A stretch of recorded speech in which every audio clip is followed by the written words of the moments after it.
All right, we got a topic this month that it's just flat out cool.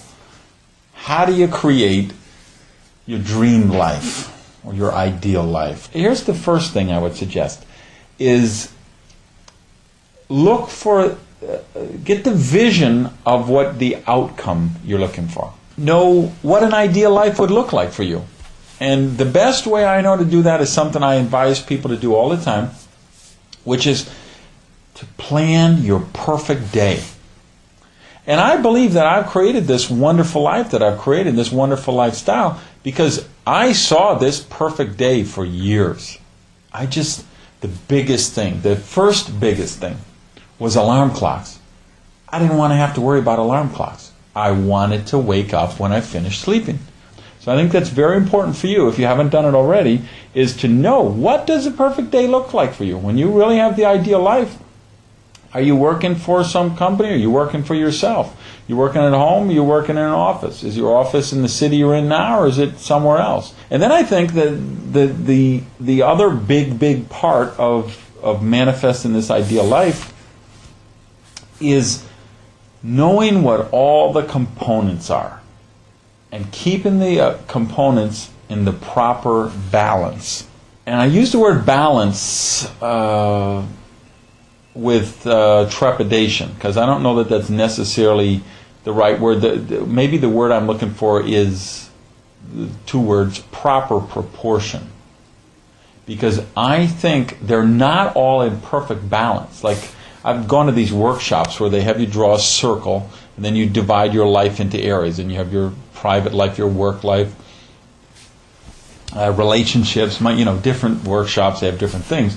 And they talk about getting everything balanced. And I don't think it works that way in the real world. I think you have to be out of balance on some things some of the time. And you have to increase attention in certain areas at certain points and decrease attention in other areas at other points. But let me talk about the components that this is what works for me. Now, you may have one or two that I'm not even thinking of. Or maybe I'm just doing them subconsciously. But I really thought about this month as I was planning the program for you.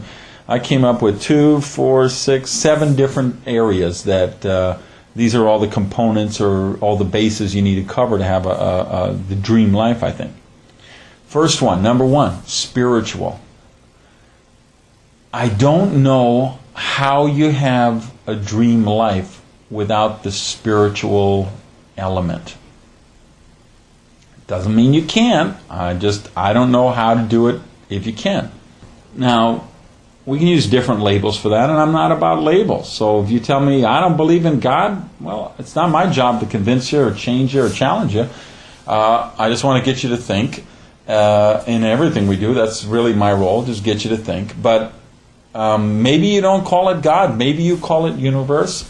Maybe you call it universal order, divine order, the energy of life, the force. Luke used the force, whatever it may be.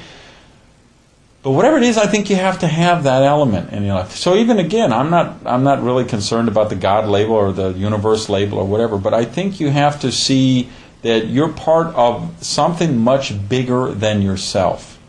And there is that environment around you, created by God or created by the universe, that there's this universal energy that you have to be in alignment with to really be living your ideal life.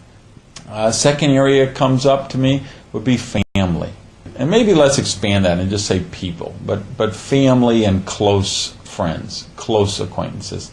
I think we all feel very invincible when we're young. We also think everyone else is invincible. But the fact is, when you're in 40s, you start to have people die that usually you don't see so much when you're in your 20s.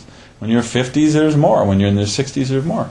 So we start to understand that this lifetime is finite in that context, in the context of the people who are in our life, and I think we appreciate them more. So we seek them out more, and we realize they're very important to an ideal life.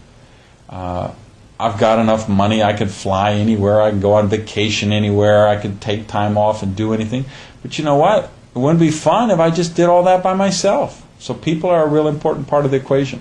A third thing comes to mind for me would be work with meaning. If you spend your whole life just putting in time on the clock so you can punch out and then go do the stuff you love, I don't think it's the ideal life.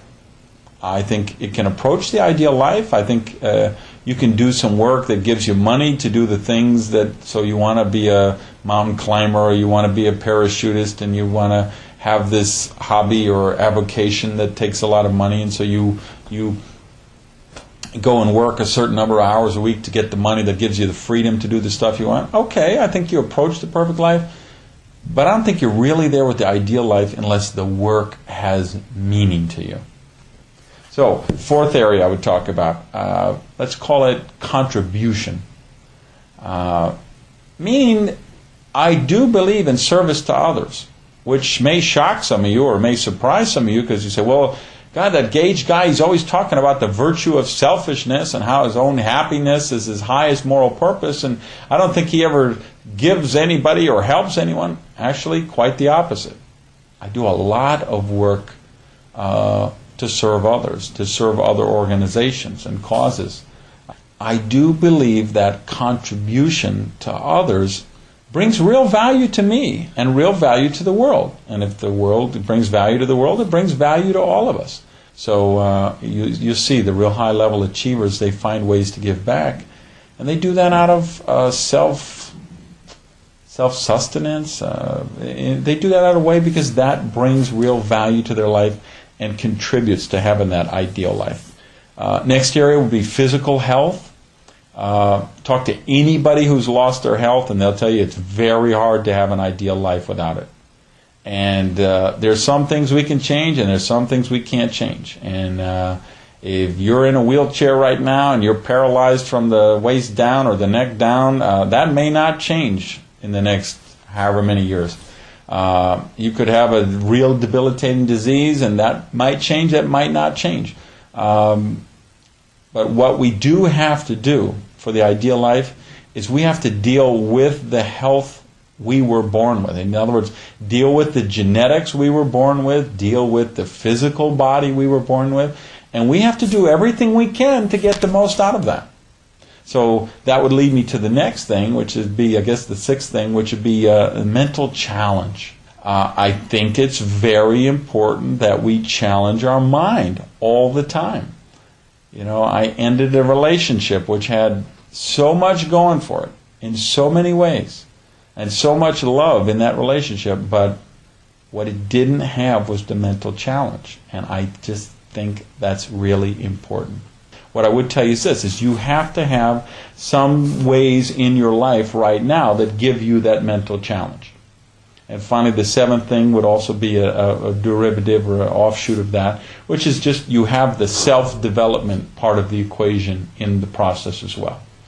Well, then for me, that's that self-development time first thing in the morning. Maybe for you, it's the last thing at night.